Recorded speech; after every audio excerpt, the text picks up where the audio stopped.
never been that cutting edge in Cornwall. Obviously you get the odd character that veers off, but in the sort of rock genre it's been very difficult. But now there's a real passion. I feel a real passion for it. You think, my God, where have all these bands come from? And they just feel fully formed as well. That's the exciting thing. You could turn on 6 music at any time of the day, and these bands would fit in with anything that's happening now and happening tomorrow. The main security announcement is that there is no security because you're all gonna fucking die tonight!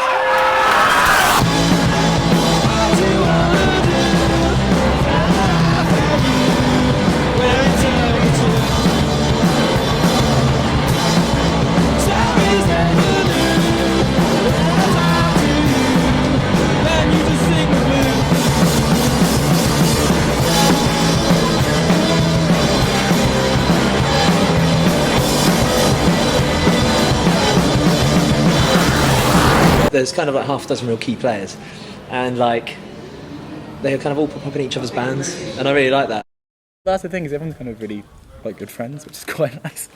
We're kind of good friends by sort of like, oh, you play that sort of music too, I'm going to hang out with you. Kind of like, so you're all kind of, without trying to, sort of have this magnetic force towards each other. For a start, it was freezing that day. And yeah, we only had really one take at it, or else we'd just like run out of various fluids and foods. And it cost us loads to buy all the materials as well. Because we really went for quite a shot of rubbish before that. Yeah. And we just had so much like toilet roll and stuff. And I think it was like £30 or £40, which is quite a lot for something I'm not going to use, if you know what I mean.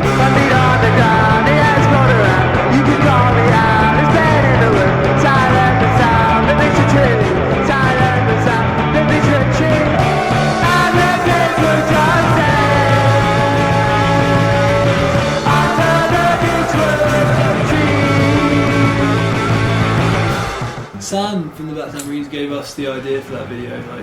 Because people always like, oh man, the idea of that video is genius. It was so cold. I can't stress that enough. I mean, it was pretty. These guys were short. Yeah, we were wearing just so many warm clothes. Weirdly, I had such a fun time.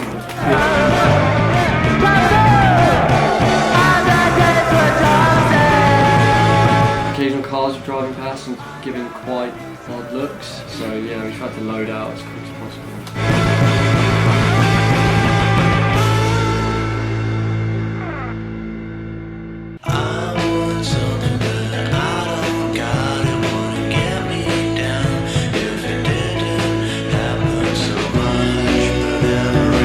Now is when we've kind of realised the potential of what we can use with helping each other, because we've always just kind of helped each other because it feels natural, but now it's kind of been talked about a little bit more. It just feels a bit more like there's momentum going on.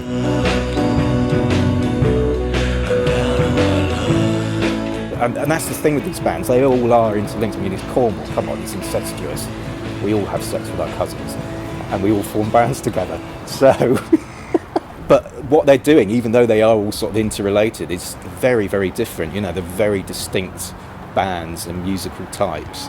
And Pastel Colours, I was blown away by them. Cross between sort of 60s garage rock and the sort of C86 House of Love, that sort of feeling, it's sort of epic indie swoop.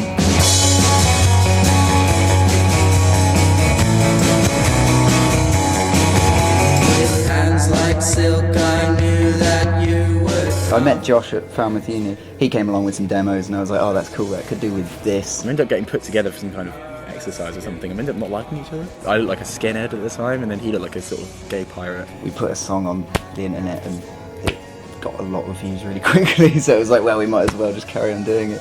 There's one point it was getting 1,000 plays a day, or something like close to 1,000 plays a day. And I'm like, fucking hell, this is insane. Nothing had ever happened that fast to either of us, and so we're like, Jesus, we just do something with that.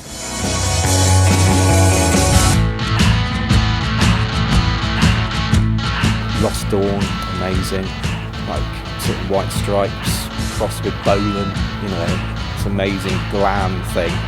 When I was young and broken hearted, I needed somebody to help me get my life started. The way me and Stan work quite often is that we get excited about a band and it encourages us.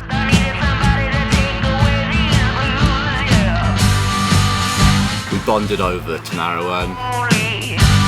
When we met at college, like, that was like a massive thing. We were into the blues, just in general.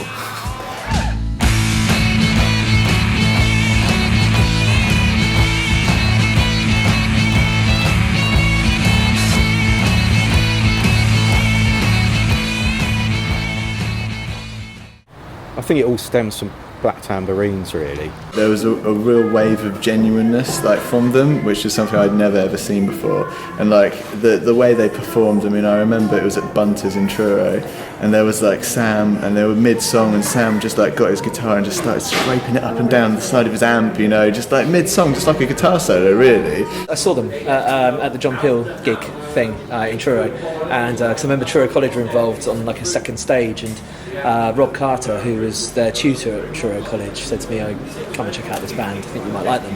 And they sort of took to the stage, and straight away it was like, it was just so exciting, and I thought, right, okay, this is kind of what I had been hoping to see for a long time.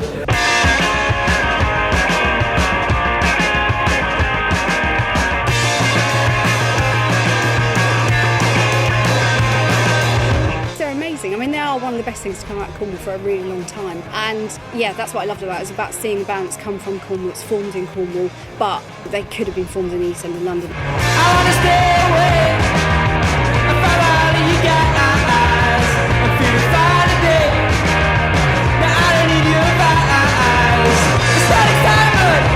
They're just so relevant, and I think that's what the audience down here really wants to hear. Come back another time.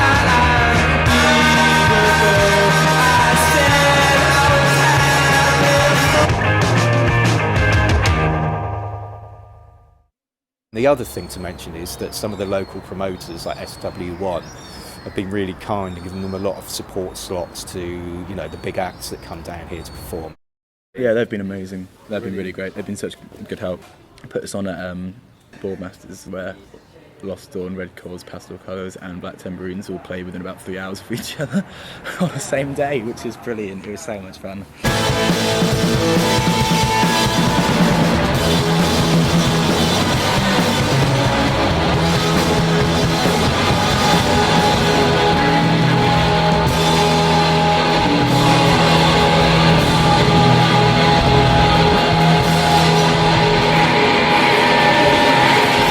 I mean, you guys have obviously done a lot of miles now, going up and down the motorway and the A30. Seeing it all from the A30. It's more of a space, like within our minds. Yeah. do you have a name for that place? M&S. I feel like we've had some pretty defining moments in that M&S. I mean, yeah. Do you usually stay with other bands when you sort of? Yeah, other bands, promoters, friends, occasional travel lodges. We've just come over that boundary of all our friends have left uni now, so it's getting hard. Yeah, it's harder to tour, find places to sleep. We've never had a moment where we haven't had a place to stay, have we? Yeah, or crash in the van, had any nights. We've never crashed all of us in the van because there's never enough room. So we've always got the boot completely full. I've crashed in the van. He's crashed. I like the van. I love the van. He's got laid in the van. I opened the door for him. Yeah, they're all really nice guys, and I think that, you know, they understand that you have to work hard. You know, you have to put the hours in, and those guys definitely do that. Well, I was talking to Sam earlier, the guitar player, stroke singer, and he was saying he screen prints the merch T-shirts. I kind of like that. You know, they understand that it doesn't just happen. These things need a bit of work. Did you sell any merch tonight? We gave someone a sticker. What tends to go the most? A morale. It's punk really, it's DIY. How long has Troubador been going now? 14 years and 2 months. It was primarily a recording studio until that just died about 5 years ago, I suppose. And now I just do live recordings in front of privately invited audiences. And that seems to be a real major thing in sort of unifying the whole scene of all these bands together. They all get together and help each other out. Yeah, and play with each other and support each other it's good. It's good because I don't have to really do much work. They organise it and bring the witnesses. 1, 2, 3.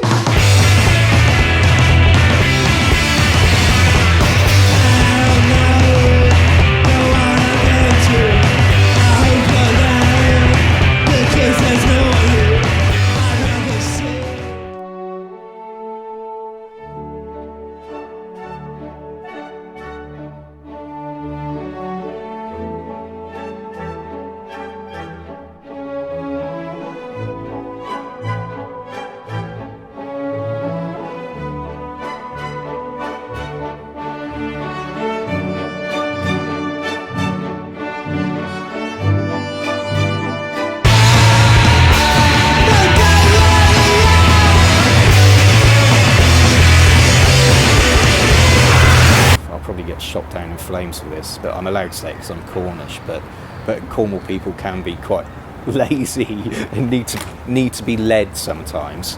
So I think by having Falmouth University, which like you say brings a lot of disparate people together from all over the country and everything, that's likely to cause more of a sort of eruption and more ideas flowing. I think the uni's good for it. It's like constantly bringing in new people, which I think is really good, because I think Falmouth is so far away from everything else. I think it would be a little bit like drier. This stuff would probably still be happening, but I don't think it'd be happening on the same scale. And I don't think there'd be as many people involved. Prior to the merger with Dartington, Falmouth didn't have any music courses at all. Dartington had provision around music, theatre, dance, performance writing, and also cultural management and visual performance. Falmouth had provision which was mainly around art, design, and media. And the opportunity to merge arose, and we kind of grabbed it with both hands really. It was funded by convergence funding, so European Union monies predominantly, with additional money from HEFGE and other sources. And it was an opportunity to build this fantastic new facility that we're sitting in. So here we have 13 publicly licensed performance spaces for music, theatre and dance, and we have about 750 students, and it's a real kind of melting pot. So dancers get to meet musicians, get to meet theatre makers, get to meet music, theatre, entertainment managers. Here, if you want something to happen, you have to just go out there and make it happen. And if you want to do a country project, then you just grab the people and do that. I think that's become more of the cultural landscape as well.